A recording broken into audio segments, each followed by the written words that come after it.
క్రీస్తునందు సహోదరి సహోదరులారా, ప్రభువైన యేసుక్రీస్తు నామములో మా హృదయపూర్వక వందనాలండి.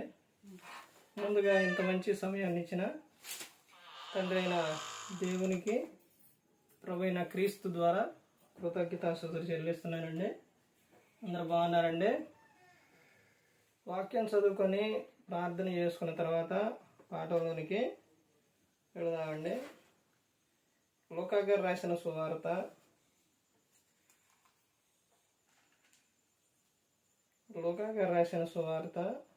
2వ అధ్యాయం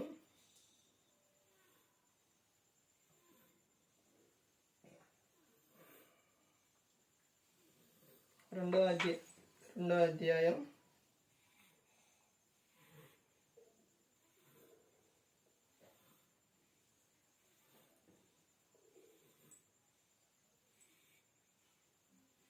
వచనం.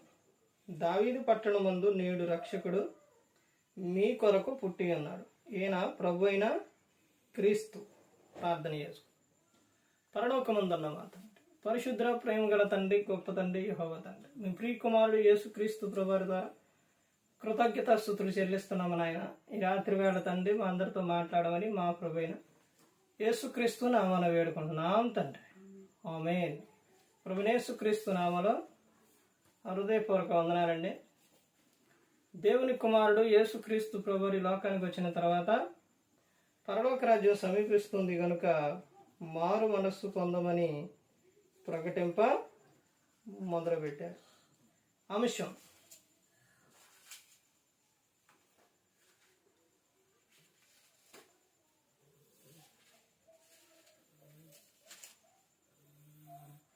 నేడు రక్షకుడు మీ కొరకు పుట్టి ఉన్నాడు. నేడు రక్షకుడు మీ కొరకు పుట్టి ఉన్నాడు. నేడు అనగా ఈరోజు. నేడు అనగా ఈరోజు. ఈ బైబిల్ గ్రంథంలోని ఈ మాట ఎన్ని సంవత్సరాల మట్టి చదువుతున్నారు? బైబిల్ వచ్చిన కాడి నుంచి చదువుతూనే ఉన్నారు. ఏమని ఉండిద్ది? నేడు అంటే ఈరోజు. నేడంటే ఈరోజు రక్షకుడు పుట్టి ఉన్నాడు. అంటే అర్థం ఏంటంటే, నేడు అనగా ఈరోజు రక్షకుడు మీ కొరకు పుట్టి ఉన్నాడు.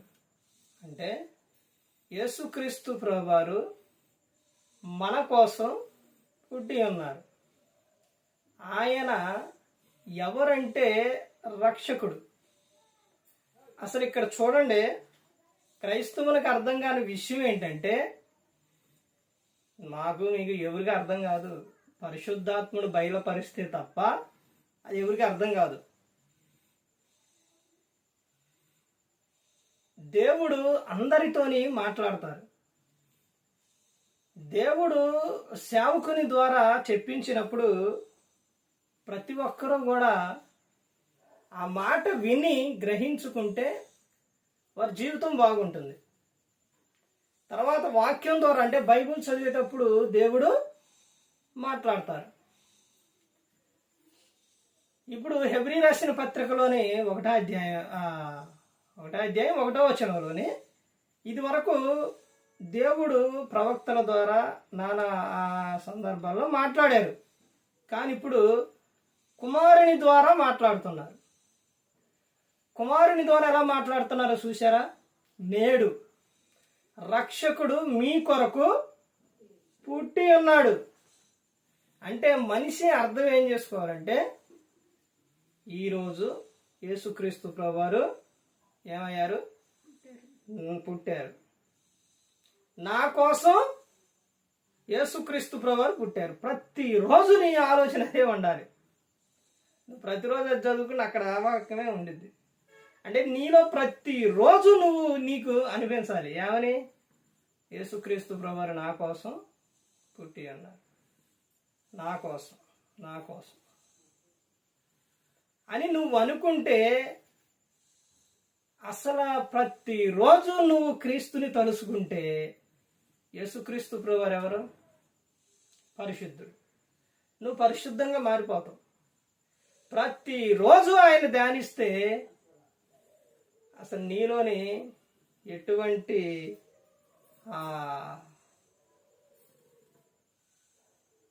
అనారోగ్యానికి కానీ, లేకపోతే డిప్రెషన్కి కానీ, లేకపోతే ఇంకా దేనికి కానీ ఉండదు. నువ్వు ప్రతిరోజు క్రీస్తుని క్రీస్తు క్రీస్తు క్రీస్తు క్రీస్తు క్రీస్తు ప్రతిరోజు ఆయన్ని నువ్వు తలుచుకుంటా ఉంటే, మీకు ఒక విషయం తెలుసండి, ఒక సామెత చెబుతారు ఏంటి, 6 నెలలు సహవాసం చేస్తే వాళ్ళు వీళ్ళు అవుతుంటా అంటారు. తర్వాత ఇంకో విషయం ఏంటంటే, ఒక వ్యక్తి కలిగి ఉన్న లక్షణం ఏదైతే ఉండిద్దో ఆ వ్యక్తి సహవాసమే కోరుకుంటాడు. ఏ వ్యక్తి? మందు తాగే వాళ్ళు ఉన్నారు, వాళ్ళు ప్రార్థన చేసే వారితో ఉంటారా? ఉండరు. ఇప్పుడు ధూమపానం చేసే వాళ్ళు ఉన్నారు, చదువుకునే వారితో ఉంటారా? ఆ ధూమపానం చేసే వారితోనే ఉంటారు. వ్యభిచారం చేసేవారు ఉన్నారు, వాళ్ళతోనే ఉంటారు. ఏ కేటగిరీకి సంబంధించిన వారు దానికే కోరుకుంటారు. ఇప్పుడు ఎక్కువ మాట్లాడే వాళ్ళు ఉంటారు, మౌనంగా ఉండే వాళ్ళతో ఉంటారా? ఉండరు. ఆ మాటలు మాట్లాడేవాళ్ళతోనే మాట్లాడేవాళ్ళతోనే ఉంటారు. ఎవరు వారిని కోరుకుంటారు.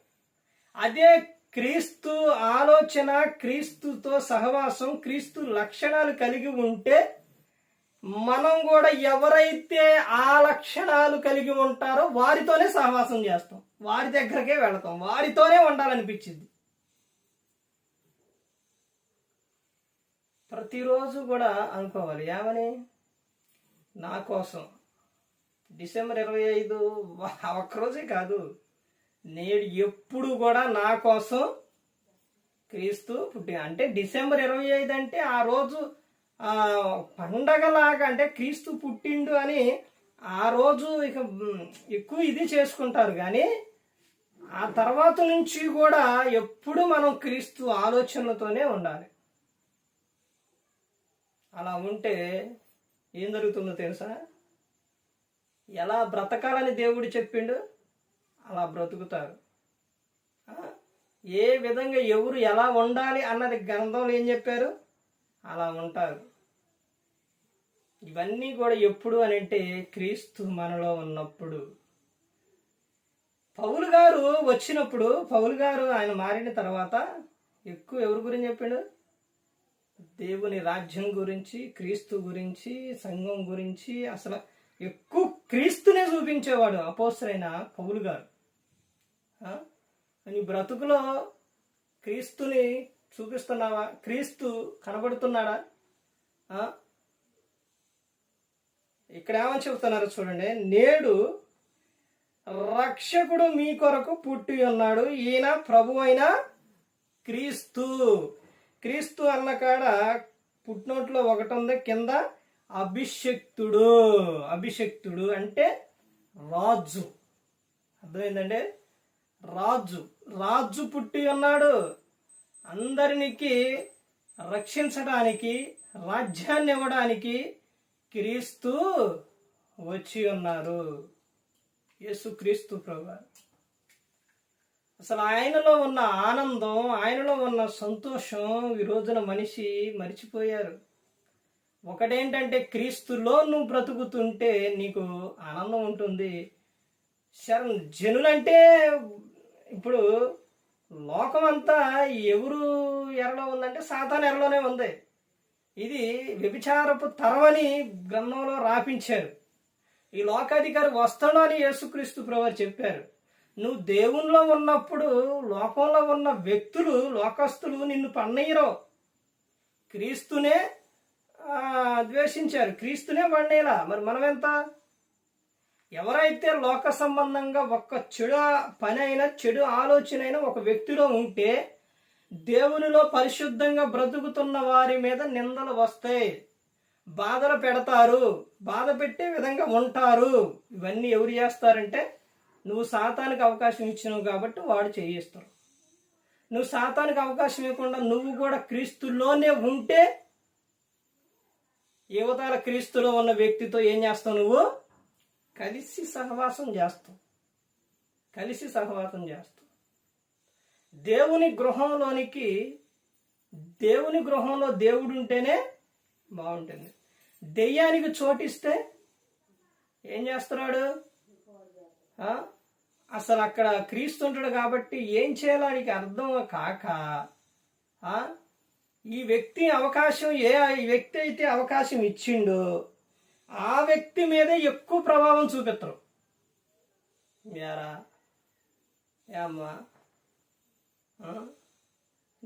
నేనేదో వేరే వాళ్ళని చూసుకుంటుంటే నువ్వేమో నా దారిలోకి వచ్చినోడివి మరలా వాళ్ళు ప్రార్థన చేసుకుంటుంటే, అసలు ప్రార్థన అంటేనే నాకు మంట.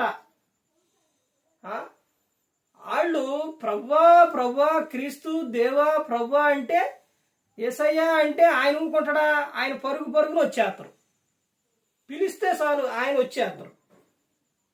నువ్వేమో వాళ్ళు ప్రార్థన చేసే ఇంటిలోనేమో ఆ గృహంలోనేమో నువ్వు ఒక దానికి తయారయ్యి ఒక చిన్న అవకాశం ఇచ్చి ఇప్పుడు మమ్మల్ని పిలిచి తీసుకుపోయి ఆ ఇంట్లో పెట్టావా? మమ్మల్ని తన్నేయడానికేగా, మమ్మల్ని తరివేయడానికేగా నువ్వు చేసింది. నీ పని మామూలు చెప్పు. ఉండు, ఇంకో బొక్కన కాదు, ఉండు, నేను వెళ్ళి లాభం లేదు కానీ నువ్వు ఈ పని చేస్తావా? ఇంకా 7 దెయ్యాలు తీసుకొస్తుండే నీ సంగతి ఏంటో చూస్తానని పోయి 7 దెయ్యాలు ఎమ్మడి పెట్టుకొచ్చిన తర్వాత ఇప్పుడు నీ పరిస్థితి ఎట్టుండిద్దేగా. ఇక ఇటేమో దేవుళ్ళలోకి వస్తే, ఇంట్లోకి వస్తేనేమో దేవుడు, బయట ఉంటేనేమో దెయ్యం. అసలు నీ పరిస్థితి ఎలా ఉంటుందో తెలిసేగా. భయంకరంగా మారిపోయింది. ఈ బైబిల్లోనే ఉందా? ఏమని ఉందే? ఇల్లంట ఇంట్లో ఉన్న దెయ్యాలన్నీ పారిపోయిన తర్వాత ప్రార్థన చేస్తుంటే పారిపోయి అవి అనుకుంటాయంట. ఆడు అనుకుంటాడంట, నేను వదిలిపెట్టి వచ్చిన ఇల్లు ఎట్టుందో ఒకసారి చూద్దామని వస్తారంట.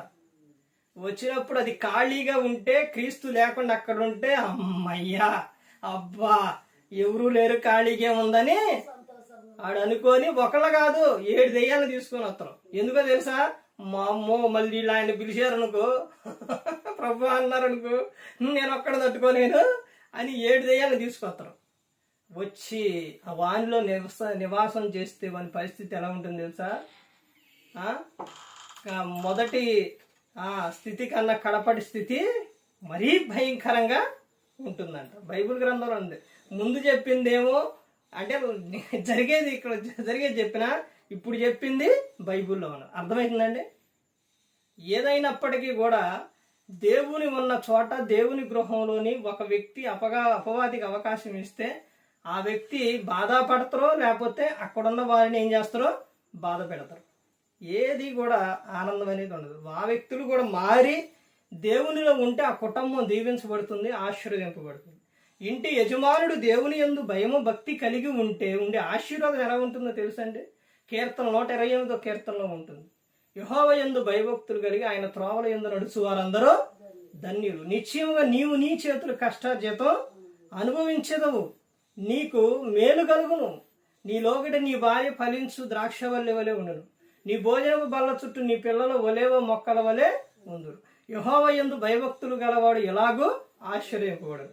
సియోనులో నుండి యెహోవా నిన్ను ఆశీర్వదించును, నీ జీవితకాలం అంతయు యెరూషలేమునకు క్షేమము కలుగుట చూచెదవు, నీ పిల్లలను నీవు చూచెదవు, ఇశ్రాయేలు మీద సమాధానం ఉండును గాక.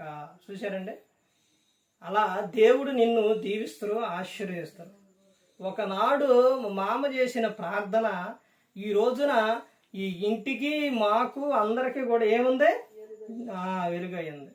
అదే ఆ రోజున వారు లోక సంబంధులుగా లోకస్తులుగా ఉంటే ఈ గృహం ఇప్పుడు ఈ రోజున ఎలా ఉండేదంటే తాగటం, తన్నులు తినటం, అంటే ఇంట్లో గొడవలో లేకపోతే ఇవన్నీ ఉంటాయి.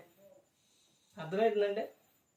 ఇవన్నీ ఏంటనంటే వెనక ఉన్న వారు ప్రవర్తన. హెబ్రీ రాసిన పత్ర 13వ అధ్యాయం ఏమన్నా తెలుసండి? మీ పై నాయకులు కలిగి ఉన్న విధానాన్ని బట్టి, వారి ప్రవర్తనను బట్టి మీరు నడుస్తారని చెప్పారు. ఎందుకంటే వారు మీ ఆత్మను కాయిచున్నారు. వారు ఏమని చెబుతారో తెలుసండి? వారు దేవునికి లెక్క చెప్పవలసిన వారుగా ఉన్నారు అని చెబుతున్నారు. ఇవన్నీ ఏంటనంటే ఎక్కడి నుంచి వస్తాయి? ఇవన్నీ నేర్చుకొని ఎక్కడనంటే క్రీస్తు దగ్గర. మత్తయి సువార్త 11వ అధ్యాయం 28, 29 వచ్చిన, నా యొద్దకు వచ్చి నేర్చుకోండి మీరు ఇవన్నీ, నేను మీ ప్రాణాలకు విశ్రాంతి, శాంతిని ఇస్తానని యేసుక్రీస్తు ప్రభువారు చెప్పి ఉన్నారు. నేడు రక్షకుడు మీ కొరకు పుట్టి ఉన్నాడు. ఆయన ఎవరో? ప్రభు అయిన క్రీస్తు. అందుకని ప్రతి ఒక్కరు కూడా గమనించుకోవాలి, ఏ ఒక్కరు కూడా నశించి నరకానికి వెళ్ళిపోకూడదని. యేసుక్రీస్తు ప్రభువారు ఈ లోకానికి వచ్చి మనందరి కోసం సిలువలో తన ప్రాణాన్ని పెట్టి ఉన్నారు. ప్రతి ఒక్కరు కూడా దేవుని యందు భయభక్తులు కలిగి పరిశుద్ధాత్మ మాట వింటూ హృదయ శుద్ధిని కాపాడుకుంటూ క్రీస్తుని పోలే నడుచుకున్నప్పుడు ఈ లోకం విడిచినట్టు పరలోకానికి చేరుకుంటా. మరి ఈ విధంగా నిలబెట్టి మాట్లాడించిన తండ్రి అయిన దేవునికి కృతజ్ఞతాస్తుతులు చెల్లిస్తూ, ఇంతవరకు శ్రద్ధగా ఉన్న మీకు ప్రభు పేరున హృదయపూర్వక వందనాలు చెల్లిస్తూ ఈ మాటలు ముగిస్తున్నాను. అందరికీ వందనాలు.